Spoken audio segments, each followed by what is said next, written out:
today we celebrate the feast of baptism of the Lord and the feast of the Santo Niño of Jerusalem. We offer in this Mass the following: thanksgiving of David Lau from Seattle, Washington, Vancouver Prayer Group, Rene Aklan, Garas family, Mary Jane Negran at pamilya, Heritage Home at Tugay, Bulacan. Tres de los Santos family of Heritage Home, Vicentino family of Heritage Home, Lord of Pardon Prayer Group from Tugigabao, Cagayan.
various presiders, Bishop Scott Marcos, Father Francis Mary, Father Elena Mellis, and join in singing the national song.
After the Lord was baptized, the heavens were opened, and the Spirit descended upon him like a dove, and the voice of the Father thundered, "This is my beloved Son, in whom I am well pleased."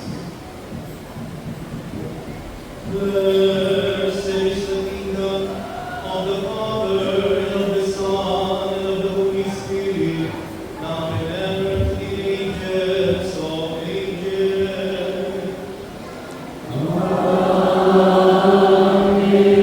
The grace of our Lord Jesus Christ, and the love of God the Father, and the communion of the Holy Spirit be with you all.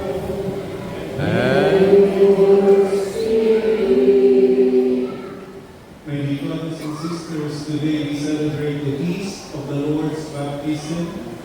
The baptism of Jesus inaugurates his mission as the Messiah, not as a glorious figure, but one who is obedient to the Father and close to the poor and to sinners.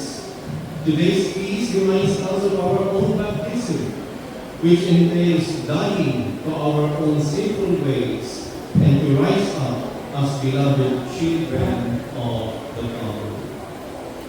And so, my dear friends, let us now acknowledge our sins and so prepare ourselves to celebrate the sacred mysteries. You were sent to heal the contrite of heart, Lord, have mercy. Lord, have mercy. You came to all sinners, Christ, have mercy. You are seated at the right hand of the Father to intercede for us.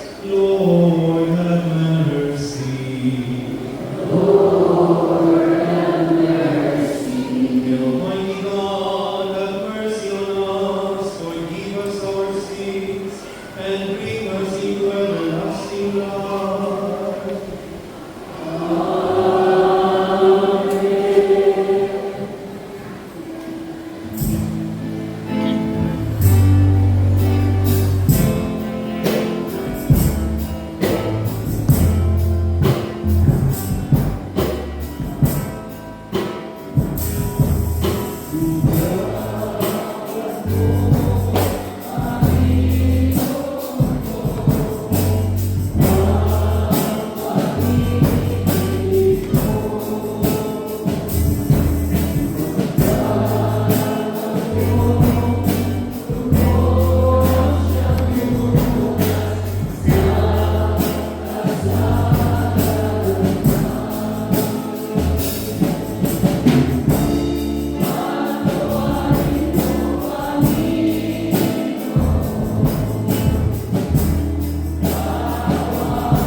Almighty and ever-living God, who in Christ have been baptized in the river Jordan, and as the Holy Spirit descended upon him, solemnly declare him your beloved Son.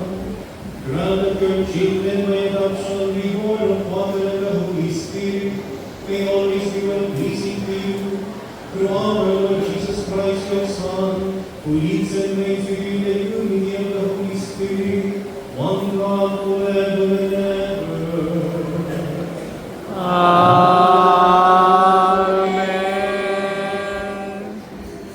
For the liturgy of God's servant, who will come to save his people. This mysterious servant hear us the ways of the Lord Jesus, with whom the Father is well pleased.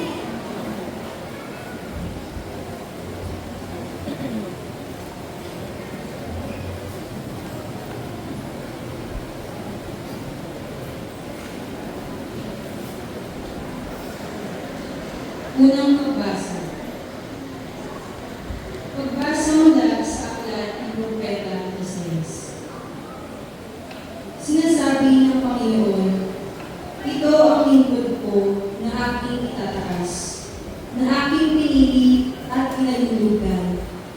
Ibubuhos ko sa kanya ang aking espiritu, at sa mga bansa ay siya ang magpapagiran ng katarungan. Mahinahon at banayad kung siya'y magsalita, hindi magtataas ng kanyang piling.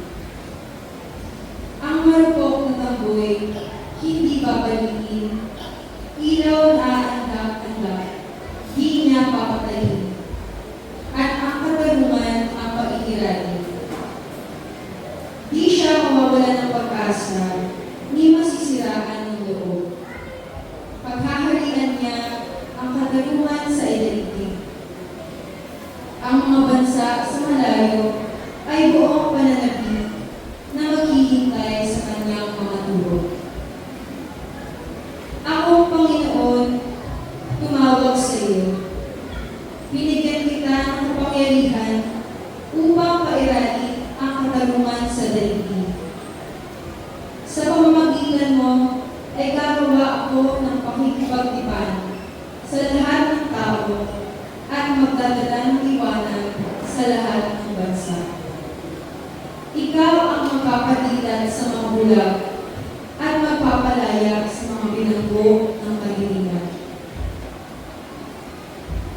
Ang salita ng Diyos. Salmong tugunan, basbas na kapayapaan sa bayan ng buong mahal.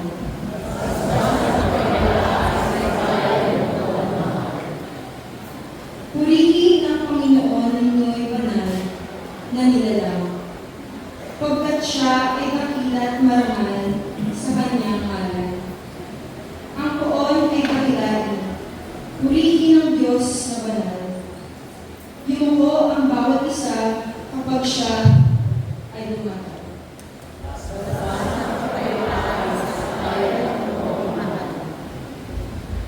Sa gitna ng karagatan, tinig niya'y narinig. Sa laot ng karagatay, hindi ito narinig. Pag nangusap na ang poon, tinig niya'y ubod-as. Ngunit, tinig kamahalan kapag siya'y nangungusap.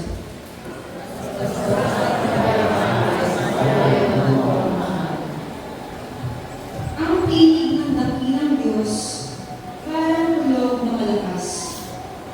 Kaya nasa templo'y sumisigaw, nagagalak. Panginoon kapulihan, ganito ang binibigkas. Siya rin ang naghahari sa dagat ng kalaliman. Namumuno siya roon bilang hari, walang hanggan.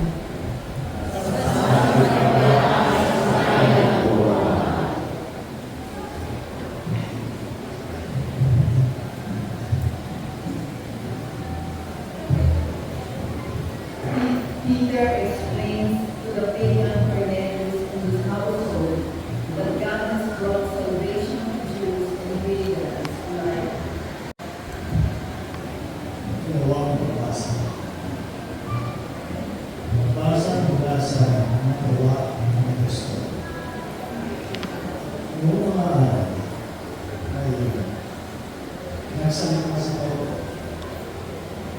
Ngayon ko lubusan na kanto na walang pinapako ng Diyos. Nalulugod siya sa sino man may takot sa kanya at gumagawa ng matuwid. Kahit sa bansa, binigay ng Diyos ang kayang salita sa mga Israel.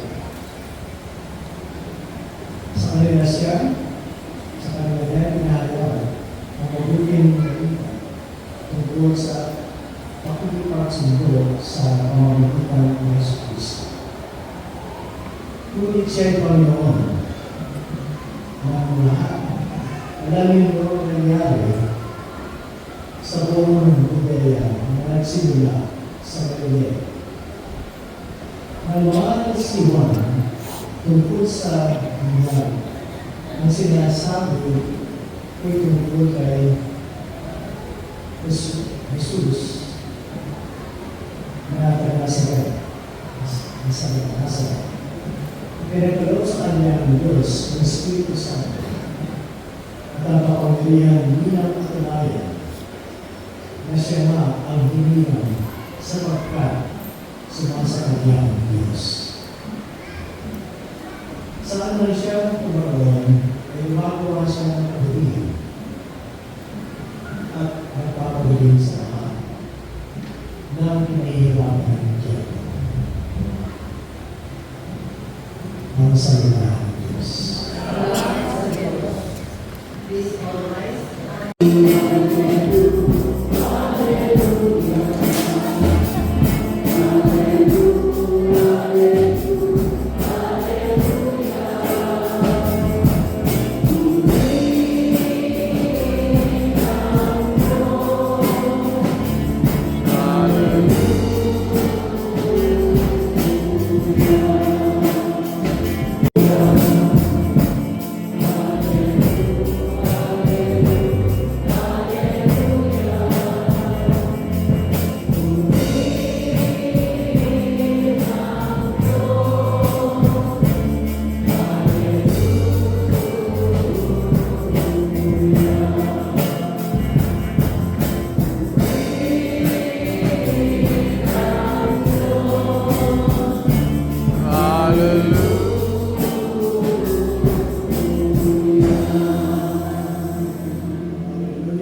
hallelujah.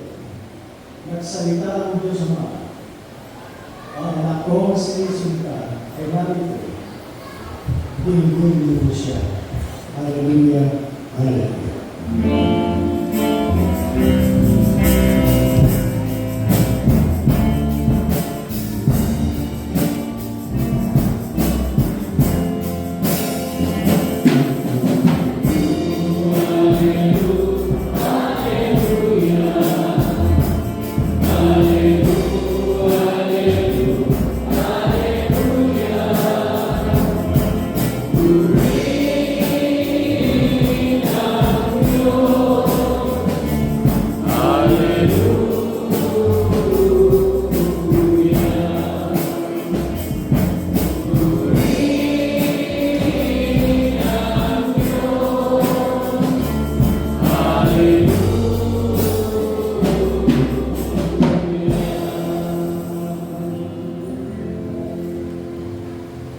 Sumainyo ang Panginoon.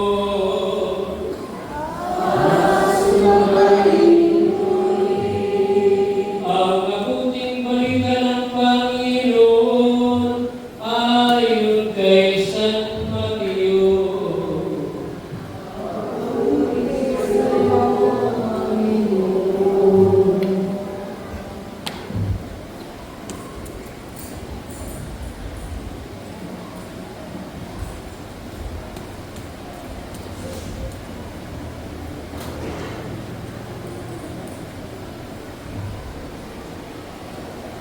Noong panahon yun, si Jesus ay dumating sa Jordan mula sa Galilea at lumapit kay Juan upang pamilya. Sinagsala siya ni Juan na ang wika, "Ako po ang dapat binyagan ninyo at kayo pa Ngunit tinugon siya ni Jesus, hayaan mo itong mangyari ngayon, sapagkat ito ang nararapat nating gawin upang matupad ang kalooban ng Diyos. At pumayag si Juan na mabinyagan na ni si Jesus, umahon siya sa tubig. Nabuksan ang langit at nakita niya ang Espiritu ng Diyos. Bumaba sa kanya gaya ng isang kalapati at isang tinig mula sa langit ang nagsabi, ito ang minamahal kong anak, na lubos kong kinalulugdan. Mga kapatid, ito ang salita ng ating kaligtasan.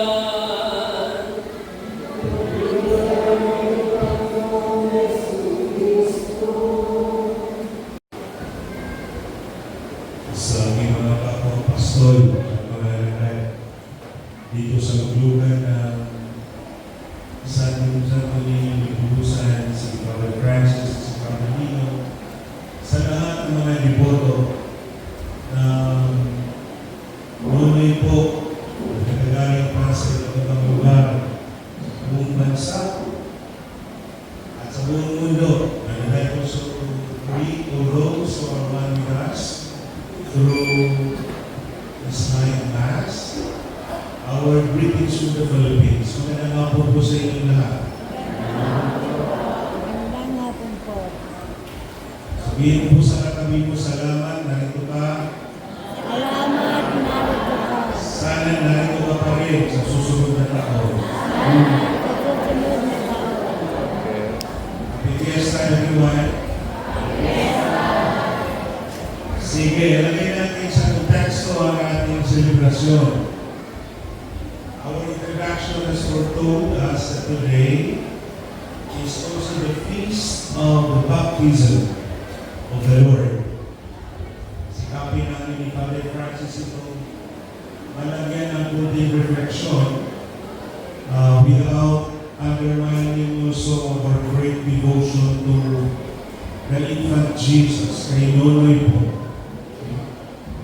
Unahin po yung binyag. Ngayon ay kapistahan ng pagbibinyag ni Jesus. Una-una, let us not be misled that the baptism of Jesus happened when He was still young. Hindi po.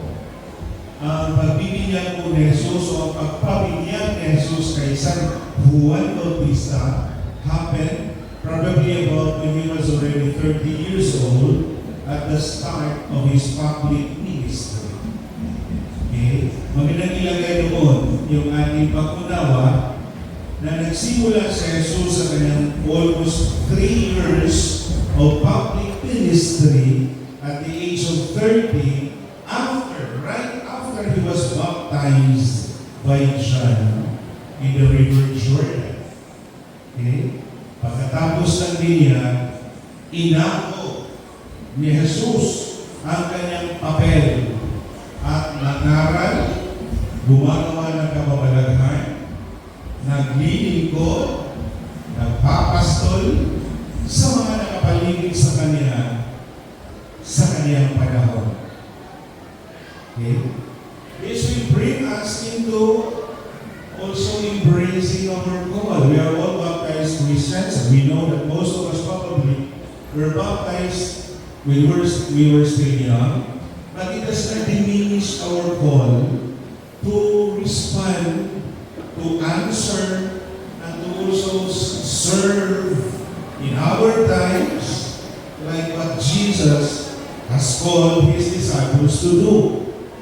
Tandaan natin na nung pumilos si Jesus para gumawa ng kanyang pangangaral sa buhay publiko, siya'y nagtawag at ang kanyang panawagan ay follow me. Ang follow me can be rightfully understood as imitate me. Hindi lang sa sundan, kundi gayahin sa lahat ng mga binibigyan ng Kristiyano, katulad natin, ang ating din papel ay magaya si Jesus. Masundan si Jesus. O sige nga, that level question nga ako. Kaya po bang sundan si Jesus? Taas na po yung kamay. O wala. Father Francis na nagsabing amen. Nahihirapan ba kayong sumunod kay Jesus? Nahihirapan kasi tulog na kayo. Hindi pa naman. Hindi pa. O ano yung essence ng ating pagkaliboto? Ninunoy po. Our devotion to the infant Jesus has to lead us into the hall of discipleship. Pagpapastol, pagiging alaga, pagsunod at paggaya kay Jesus. Medyo mahirap na ito kapag nakatuon tayo na ang Diyos natin sinusundan galing sa kanyang pagkabata ay ang dulo ay krus. At dito tayo sumisiplang. Dito tayo natatakot. We want to follow Jesus, yes. But we also accept the fact that humanly speaking, we do not want to suffer. We do not want to sacrifice. More so, we do not want to die like Him. Nahirap na. But what if I'll be asking questions which will be more existential, like, mahirap bang magpadamit sa mga taong hubad?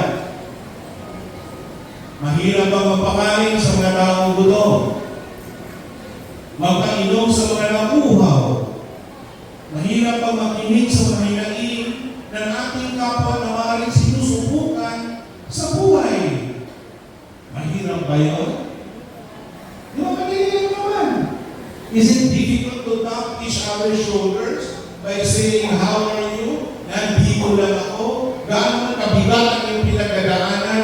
Huwag kong kalimutan na sabi ng Diyos, siya ang Diyos na kasama natin at hindi niya tayo pababayaan. Is it difficult to remind those gospel imperatives? Di naman siguro, di po ba?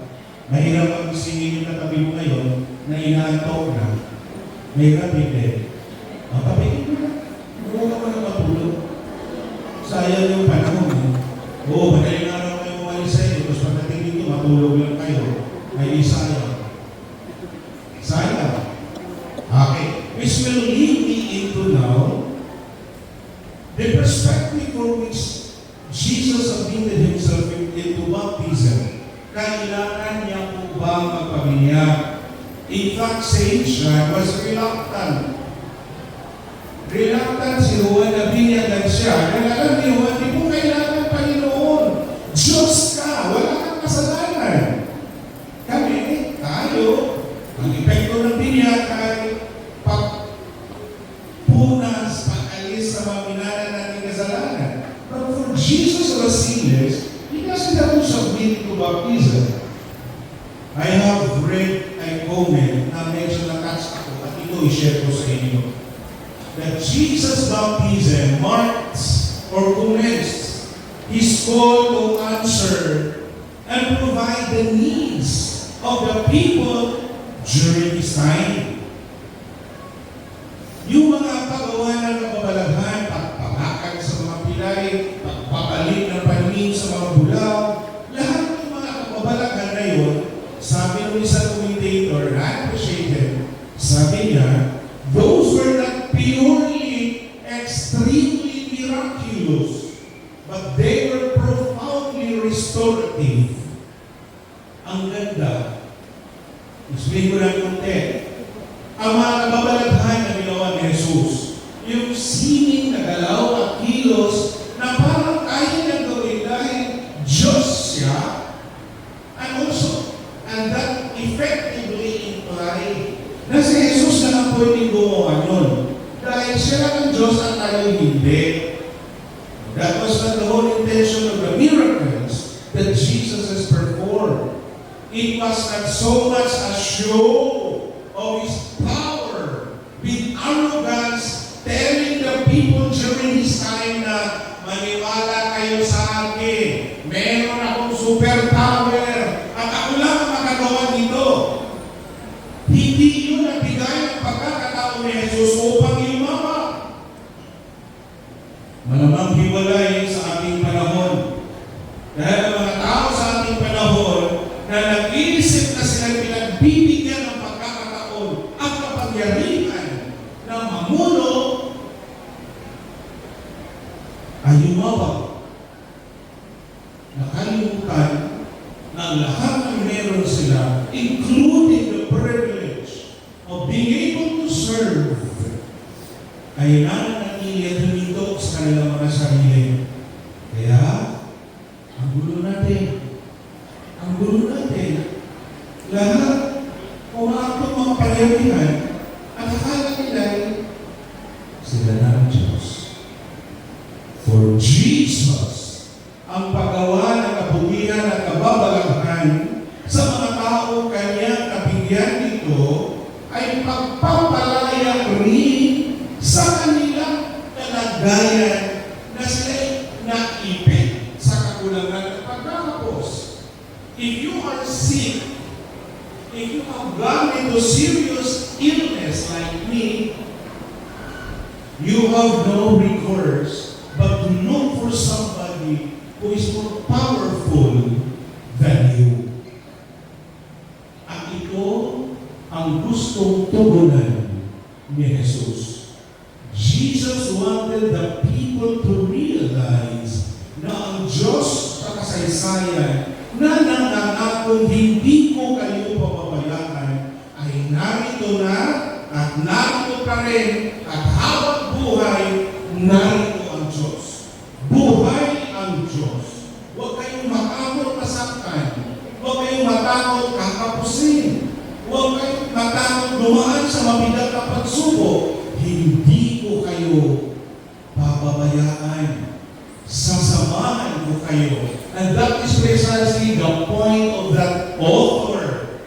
Aside from affirming the miraculous power that Jesus has, he also calls us to restore. Restoration of our sense of hope. Restoration of our faith in a God who will never abandon us. Restoration of our human dignity. Restoration of our capacity to affirm na kahit anuman kahirap ang ating pinagdadaanan, marangal ako, buo ako, dahil pinupuno ako ng aking Diyos. And for the devotees of Nonoy po, this is not so much difficult to do. Because our focus and our trust on a child Jesus would always easily bring into us or brought into us the situation of nothing can ever threaten us. Para sa isang bata, wala yung pinatatakutan. Hindi yan mag-iisip kung saan bibili ng susunod na kanyang kakainin. The quality of a childlike faith is a quality of total dependence on a supreme and a higher power that He is. Hindi siya malulumbay. Hindi siya mababalisa. Dahil ang bata ay nagtitiwalang masaya niyang harapin ang bawat tao ng kanyang buhay na walang katakot-takot. Ito ang spirituality ng isang batang Diyos. Nonoy po is simply telling us to be resilient at all times. And the devotees of Nonoy po should shine forth in our times wherever the Lord has planted you. Sa hirap ng ating hinaharap sa ating kasalukuyang panahon, ang mga deboto ni Nonoy po ay dapat ngumiti kung lahat ay nakasimangot na.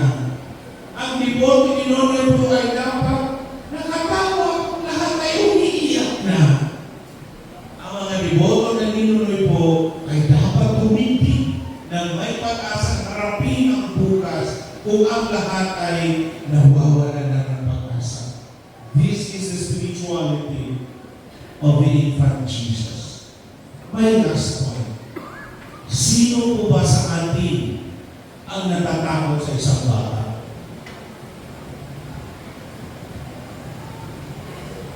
Di ba wala? Normal ka naman, kung maingay ka na, natakot na sa bata. Why?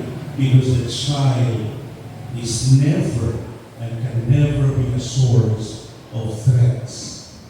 Hindi nananakot ang bata. Hindi siya nakakatakot. Ang bata ay panatag sa lahat ng panahon. Ito ang gusto kong iiwan sa ating mga deboto ng noon po. Nothing can threaten us. Nothing can lead us into off-balance and off-proportional facing the concrete trials in our times, because our God teaches us to trust His power, to trust our God in total dependence on a faith that is based on a promise, the Holy Covenant, that He owns us. Inako at minamay-ari tayo ng Diyos. Akin kayo, ako akin ng Diyos. I am your God, and you will be my people. May normal po, Jesus.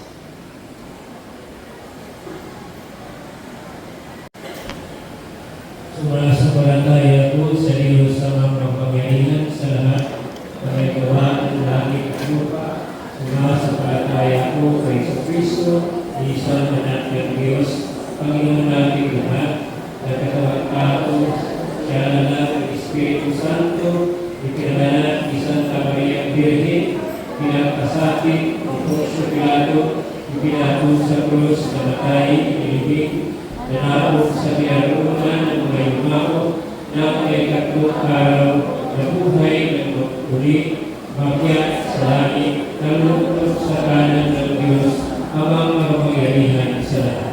Doon ang ulang parito at hukom sa nabuhay at mamatay na tao, sumasampalataya naman ako sa Diyos, Espiritu Santo, sa banal na simbahan Katolika, sa kasamahan ng mga banal, sa kapatawaran ng mga kasalanan, at sa pagbuhay ng tuli ng namatay na tao, at sa buhay na walang hanggan.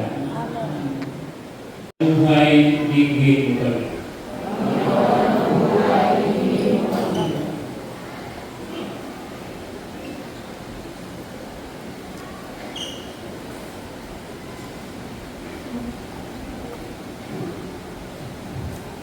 Naging takad na luminawa ng iyong biyaya ang mga pinuno ng aming simbahan. Sa kanilang nakikinig sa mga pangangailangan ng mga nananampalataya, nagkatiwala sa Kanya. Manalangin tayo. Piliin nawa ng aming mga pinuno ng bayan, yun din kami mga mamamayan, ang kabutihang pangkalahatan at pagkalinga sa kalikasan, saan man at kailanman, manalangin tayo. Itulog mo, Ama, kung matularan namin ang iyong pag-ibig sa pagkakituloy namin sa isa't isa, lalo na sa mga pagkakataon na hirap umibig, manalangin tayo. Sa kanilang pagkakalik sa iyong piling, yakapin mo sa iyong pag-ibig ang aming may maong mahal sa buhay. At tuloy mo sila at kahayaan mo sa langit. Manalangin tayo. Sa ilang sandali ng katahimikan, ating manalangin iba pang mga pangangailangan ang ating Panginoon. Pati na rin ang ating pansariling kahilingan.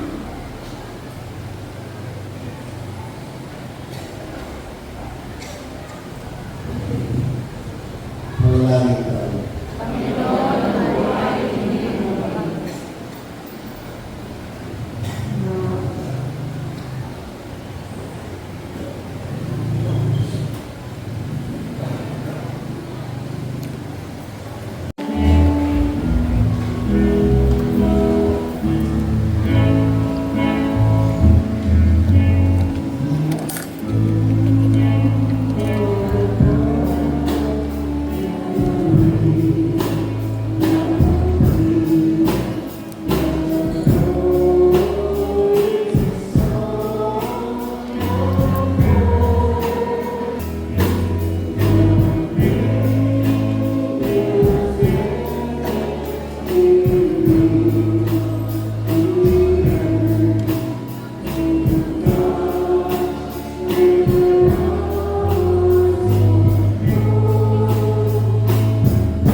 acceptable to God, our loving and merciful Father.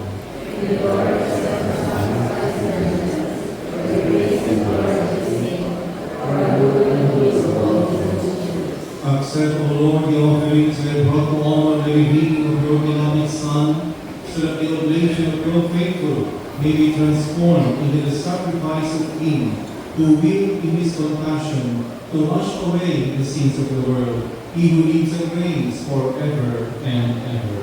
Amen. The Lord be with you.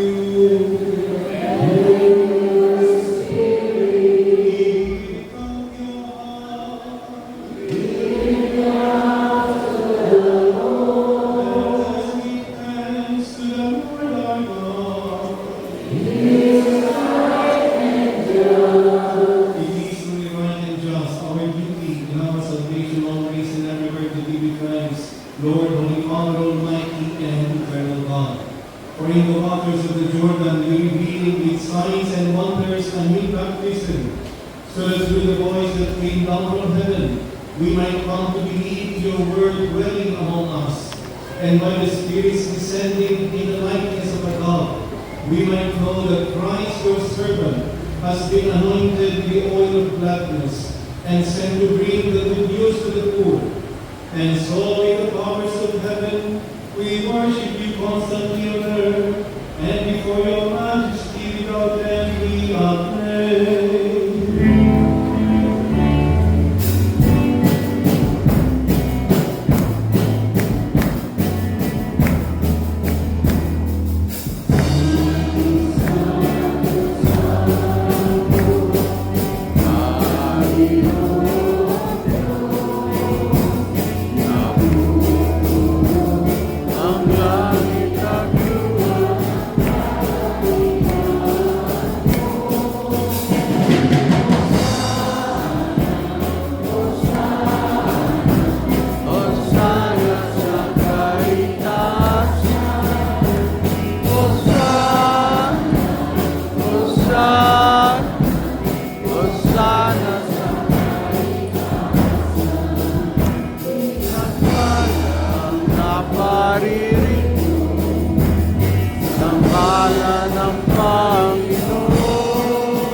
You are indeed holy, O Lord, and are the created rightly gives you praise.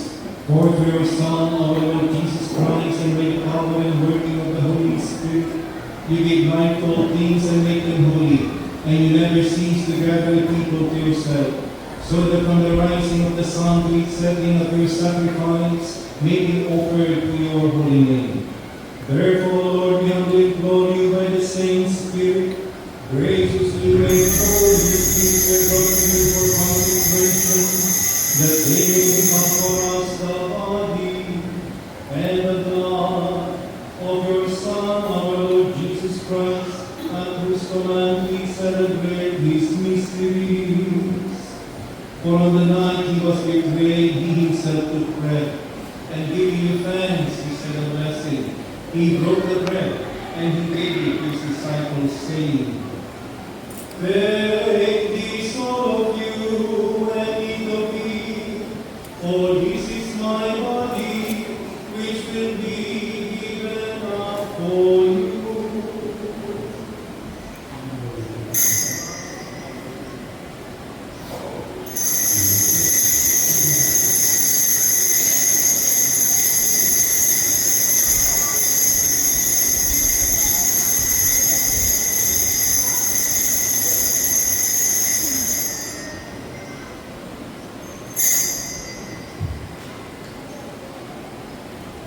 In a similar way, when supper was ended, he took the chalice, and giving you thanks, he said a blessing, and gave the chalice to his disciples, saying, "Take this, all of you, and drink from it, for this is the chalice of my blood, the blood of the new eternal covenant, which will be poured out for you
This one whose resurrection and ascension into heaven, and as we look forward to his second coming, we offer you thanksgiving this holy and living sacrifice. Lord, we pray upon the oblation of your church, and recognizing the sacrificial victim by whose death you will to reconcile us to yourself.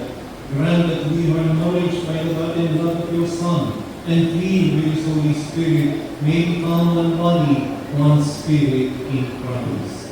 May he make of us an eternal offering to you, so that we may obtain an inheritance with your elect, especially with the most blessed Virgin Mary, the Mother of God, with Saint Joseph her spouse, with your blessed apostles and glorious martyrs, and with all the saints, on his constant intercession in your presence, we rely for unfailing help. May this sacrifice of our reconciliation, we pray, O Lord, advance the peace and salvation of all the world. Be pleased to confirm in faith and charity your Christian church on earth, with your servant Leo, the Pope and Bishop of Rome, Jose, our Archbishop, with Bishop San Anthony, the order of bishops and all the clergy, and the entire people you have gained for your own. Please and graciously to the prayers of these families, whom you have summoned before you, in your compassion, merciful Father, grant with yourself all your children is scattered throughout the world. To our departed brothers and sisters, and to all who are pleasing to you, after passing from this life, give kind admittance to your kingdom. There we hope and enjoy forever the fullness of your glory, through Christ our Lord, through whom we bestow on the world all that is good.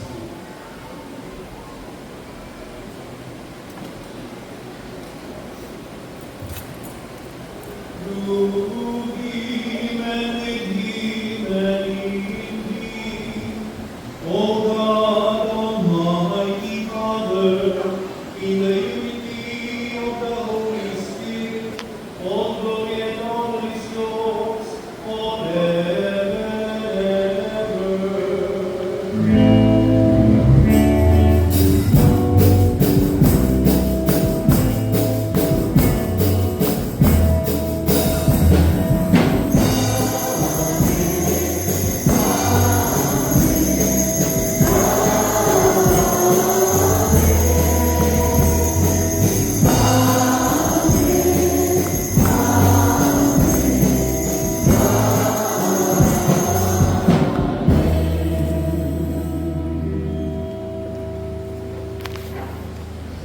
as one community, when family we wait for the coming of God's kingdom, let us now sing the prayer our Savior taught us.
Deliver us, Lord, we pray, by every evil and graciously grant peace in all our days. that by the help of your mercy we may be always free from sin and safe from all anxieties and from all distress, as we await the blessed hope and the coming of our Savior, Jesus the Christ.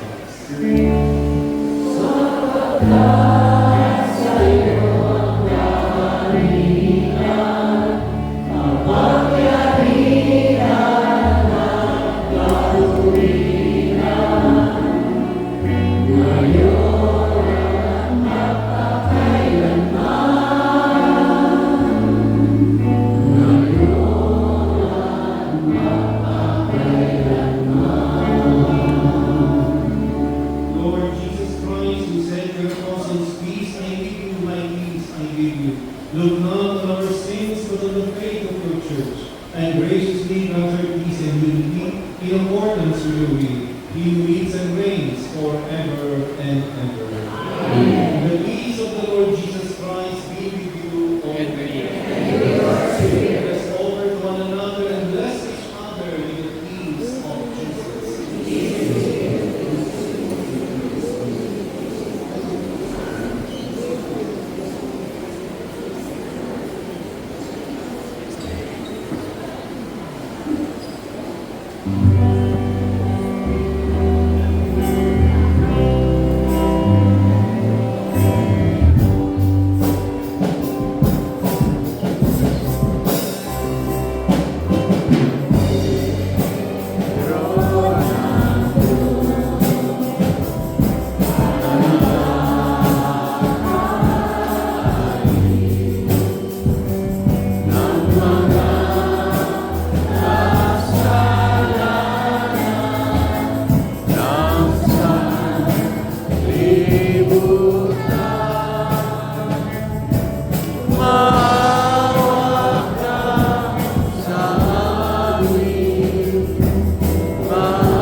My dear friends, behold Jesus, the Lamb of God.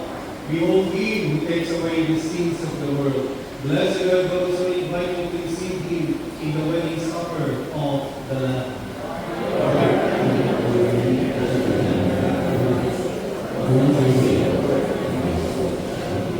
May the body and blood of our Lord and Savior Jesus Christ lead us and preserve us into everlasting life. Amen.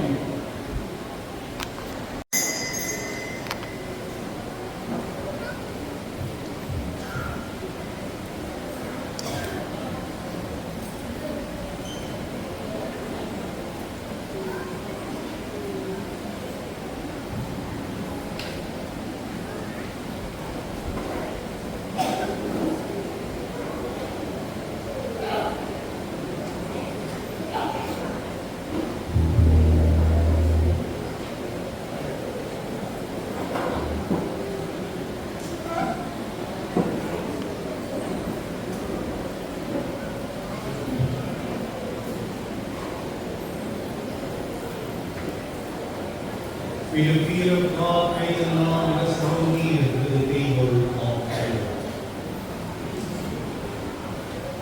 An act of spiritual communion. My Jesus, I believe that you are present in the most holy sacrament. I offer about this that desire to receive into my soul. Since I cannot receive the sacrament, come at least speak to me into my heart. I embrace your spirit word with prayer, and delight myself fully to you. Never permit me to be separated from you.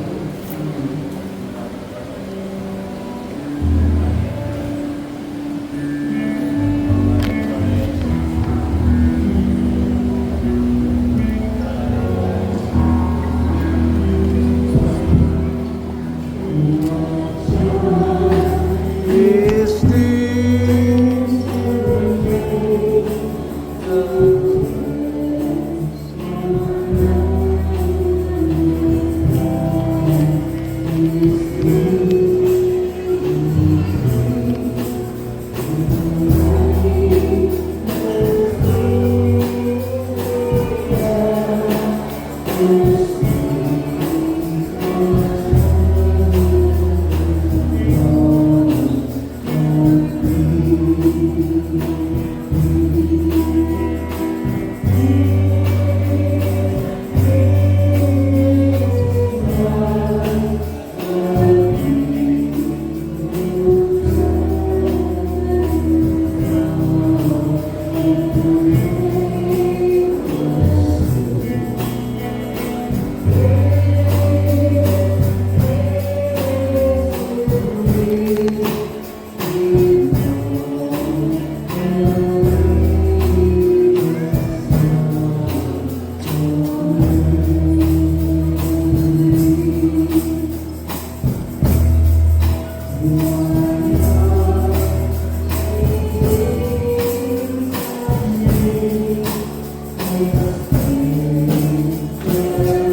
Amen.